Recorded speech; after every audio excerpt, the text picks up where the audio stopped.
Guys কমিউনিটিতে নতুন করে একটা নাটক শুরু হয়েছে, যে নাটকের নামটা কিনা ফ্রি ফায়ার ধ্বংসের পথে। এন্ড এই নাটকের অভিনেতা হচ্ছে আমাদের কিছু কিছু আবেগী ভাই, যাদের আবেগ আছে কিন্তু বিবেক নাই। সো জিনিসটা তোমাদেরকে বোঝাই বলি, রাইস্টার, তালহা, জ্ঞান ভাই, মানে যারাই গেমটা ছাড়তাছে, আমার পয়েন্টটা নোটিস কইরো, তারা কি কারণে ছাড়তাছে। আবার বুঝো গাইস, এই যে যারা যারা ফ্রি ফায়ারটা ছাড়তাছে, তারা কি কারণে ছাড়তাছে? তাদেরকে ফ্রি ফায়ার থেকে টাকা দেয় না তাই ছাড়তাছে, নাকি তারা ফ্রি ফায়ারের ভিডিও মেক করলে ভিউ পায় না তার জন্য ছাড়তাছে? অ্যাকচুয়ালি কি কারণে ছাড়তাছে? ওরা তো পার্টনার প্রোগ্রামেও নাই, সো তারা গেমটারে ক্যান ছাড়তাছে এন্ড ক্যান তোমাকে গেম ছাড়ার জন্য ইনফ্লুয়েন্স করতেছে। এটা তোমার আবেগে না লাগিয়ে তুমি তোমার বিবেক দিয়ে ভেবে দেখো। তারা গেমটা ছাড়ার মেইন রিজন ফ্রি ফায়ারের হ্যাকার এন্ড ফ্রি ফায়ারের হ্যাকারদের এনভায়রনমেন্টের কারণে। মানে লিটারালি এরা যা লাগাই রাখছে, গেম আমাদেরকে খেলতেই দিবে না। সব বাদ দিয়ে ই স্পোর্টসে শিফট হইলাম, সেই ই স্পোর্টস লবিও তো হ্যাকার পরে। So what is the solution here? কি আর করার আছে আমাদের হাতে? ঠিক এই কারণেই তারা আমাদেরকে গেম ছেড়ে দেওয়ার জন্য ইনফ্লুয়েন্স করছে। এন্ড তারা এটাও বলে গেছে যে যতদিন পর্যন্ত এই গেমটা ঠিক না হচ্ছে, ততদিন পর্যন্ত তোমরা আইসো না এই গেমে। এন্ড হ্যাঁ, আমি ওদের কথায় এগ্রি করি। এখন এখানে কিছু কিছু টিকটকার আছে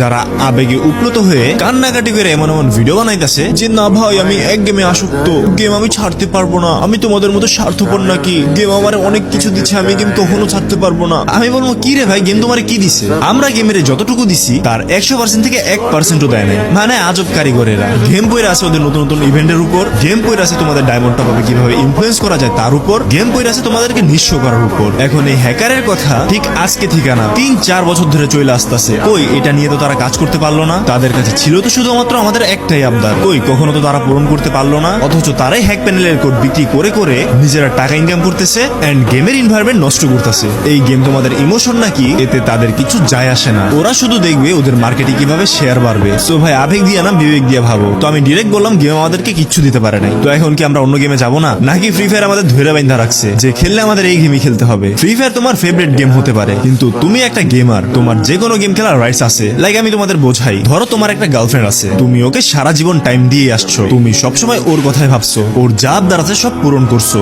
বাট ও যখন একটু বড় হইলো, তখনও তোমার কোনো কথা তোয়াক্কা করে না, সে নিজের মতো চলে, নিজের যা ভালো লাগে সেইটা করে। এখন তুমি কি বলবা যে ভাই আমি এক নারীতে আসক্ত, ও যদি আরেকজনের সাথে শুইতেও যায় তারপর আমি রাজি আছি? অবভিয়াসলি না। সো ওই টিকটকার গুলা হলো ওয়ান কাইন্ড অফ ওদের মতো। মানে এরা কি করবে ভাই, সারা জীবন দাঁড়ায় দাঁড়ায় লবিতে ভিডিও বানায় আসছে, না কখনো গেমের ভিতরে ঢুকছে, না কখনো গেম খেলতে পারছে। এদের দরকার ভিউ, গেম দিয়ে এরা কি করবে? তাই ধরো ওদের তো কোনো প্রবলেম হয় না, ওরা ধরো যেটাতে ভিউ পাবে সেটা নিয়ে ভিডিও বানাবে। কোনটা ঠিক বললো কোনটা বেঠিক বললো এটাতে তাদের কিছু যাই আসে না। তো কথা